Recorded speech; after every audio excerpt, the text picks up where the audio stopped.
And welcome to my Language Paper 1 series. Today we'll be going through Paper 1 question 2.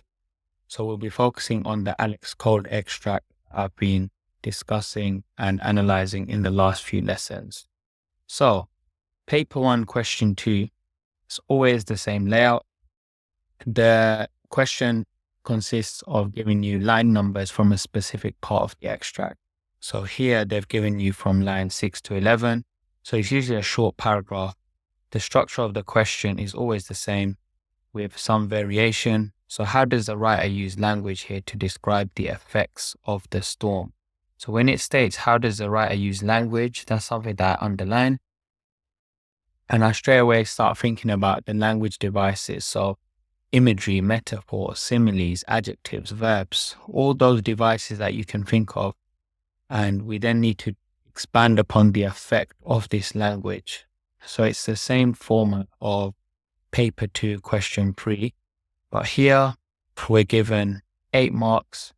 So we need to spend about 10, maximum 12 minutes on this question. So I would say keep it capped 10 minutes. And to gain success in this question, you need to pick out short words and phrases. Not words and phrases that are attached to language devices, because that's a misconception. You need to pick out the interesting words and phrases that you can expand to a higher level analysis. So if you look at my choices here, I've picked out this idea of the wind lashing the trees. So this idea that the trees are being attacked by the wind. And the wind is obviously under the control of the forces of nature, the forces of the storm. So remember, we're talking about the effects of the storm, the impact of the storm.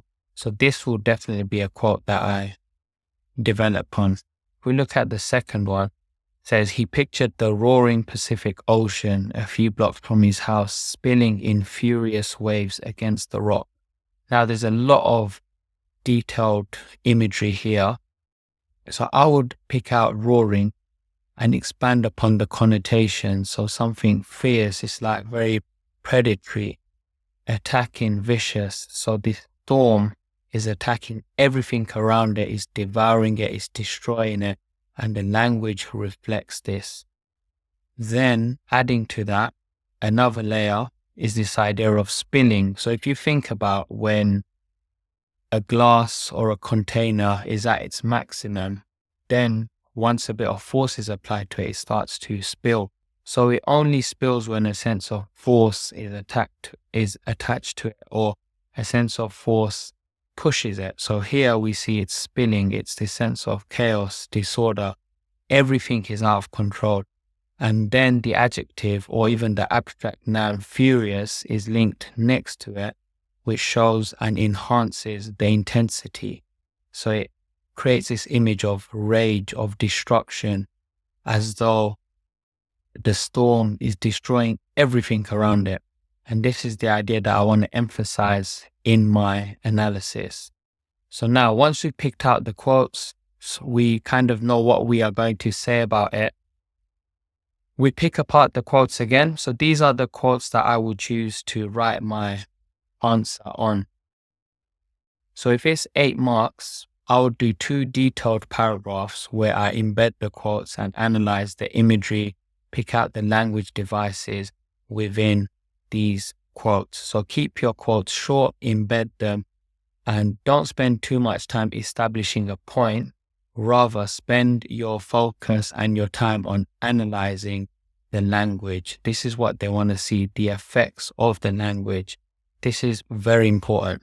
So now let's look at my model answer. And as we're reading through it, I'm going to talk you through what I've done. It'll be useful for you to pause, read the model answer, get a sense of what I've tried to do. So the writer employs violent imagery to emphasize the storm's brutal force. So straight away, I start with a clear point, which goes straight into the device that's used and the impact, which is the sense of a brutal force.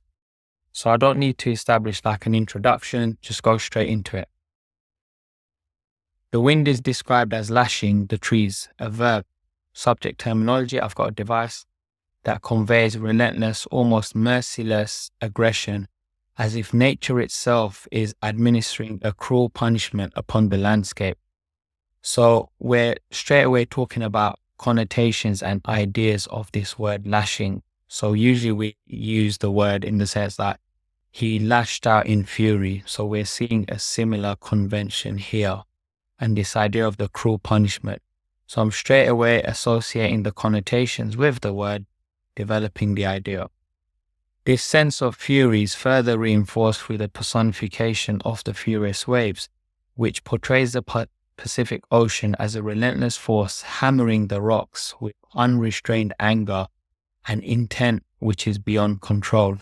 So this sense that these furious waves, the lashing, is giving this overwhelming force that cannot be contained, that cannot be controlled, and is destroying everything around it. And this is what I want to get across in my analysis and really bring that intensity through. So if we go to the second point, additionally, the writer enhances the storm's intensity through sound imagery. Imagery is always a safe bet in these answers. You'll always find imagery, and then you just need to pick it apart, talk about the effect of it. The ocean is depicted as roaring, an evocative adjective that likens the storm to a wild, enraged beast. So I always think of roaring as a lion. Lion is, we know as the king of the jungle. It's right at the top. So it has a status where once it roars, everything around it takes notice and flees. So I've tried to embed this idea within my analysis. That's why I've said it's an enraged beast. This comparison not only underscores the deafening, thunderous quality of the storm, but also instills it with a predatory nature. So this ability to destroy things around it. That's what I was thinking. As if it is attacking and consuming its surroundings. So remember, the question was about the effect of the storm. This is what effect it has. This is the impact that it has. The wind and waves appear to work in unison, united in their relentless assault on the land, amplifying the scene's sense of chaos and destruction. Mention these two words a lot, and I've connected the final idea with the wind and the waves. I could have even said how they're in submission to the forces of nature, which is the storm, and everything is destroying the scene around it. Kind of gets me thinking about the poem Storm on the Island. But yeah, that's a discussion for another day. So what we see here is what I'll definitely take away.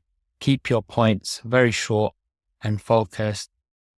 Embed your quotes, keep them short, and examine, analyze the connotations of the words, the effects of the words. This will help you stay focused in answering the question. The maximum I would write is 2 paragraphs. Don't write more than that. Just make sure your points are very detailed, very analytical, and there's no reason why you can't get that grade 9. So keep this in mind when you're answering the question.